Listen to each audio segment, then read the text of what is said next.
Hi, my name is Adam Boss. This is my Physics 2212 Lab 4 circuits. For the purpose of this lab, the purpose of the lab was to use the principles of energy conservation and current conservation to predict the behavior of circuits containing resistors in series and parallel, to use multimeters to measure the actual values of conventional current and potential differences in the circuits, and examine the behavior of ohmic resistors and capacitors. For the assumptions and initial conditions, there's the assumption that there is negligible resistance in the wire, and that the system is the circuit and the surroundings is everything else. And for the results of the model, the predictions based on the formula did reflect the results in the model. So the results of the experiment was that the predicted results from the formulas reflect those of the models.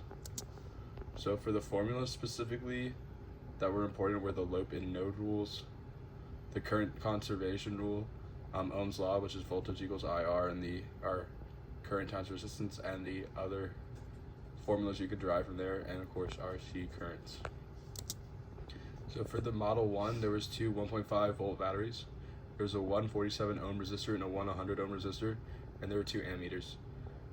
Wire resistance is negligible, as is the ammeter. The first prediction was that the current measured I2 would be the same as the current measured I1. So the total ohms measured would be 147, 3 volts divided by 147, 3 volts being the sum of the two 1.5 volt batteries, 0.02 amperes.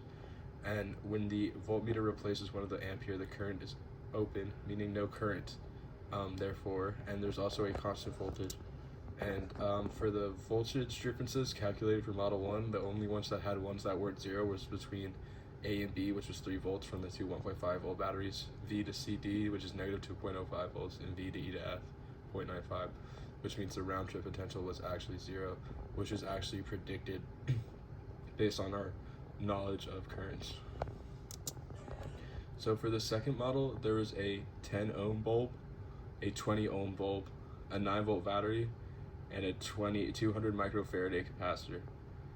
Charging and discharging the capacitor causes the bulb to dim and the current to decrease for both examples. For the 10 ohm charge and the 10 ohm discharge, they both took about 15 seconds to charge before they ran out of electricity and the current began to slow. And then for the charge and discharge of the 20 ohm bulb, this took about 25 seconds due to the higher resistance between the bulbs. Here's a graph of the voltage change versus time, and the slope of the line is equal to -1 over RC current, which was be able to be taken from the model, and here are the time data. This also is where potential error could arise for the model, because it actually does not necessarily reflect the true conditions on Earth, which is something I'll get to. And of course, there's also error in just having not enough data or statistics, as well as not taking it within enough specific time periods to specifically gather the data. So those are potential errors. And then for the what if we were doing it in real life, the ammeter would be different because it has some inherent resistance. It would not give a perfect results as we saw in the lab. So that is a technical error. And then if it was a real battery, the charge capacitor, the charging itself would not be instant, because there is some inherent resistance in the wires, which disables the ability of the capacitor to be charged within the same amount of time period.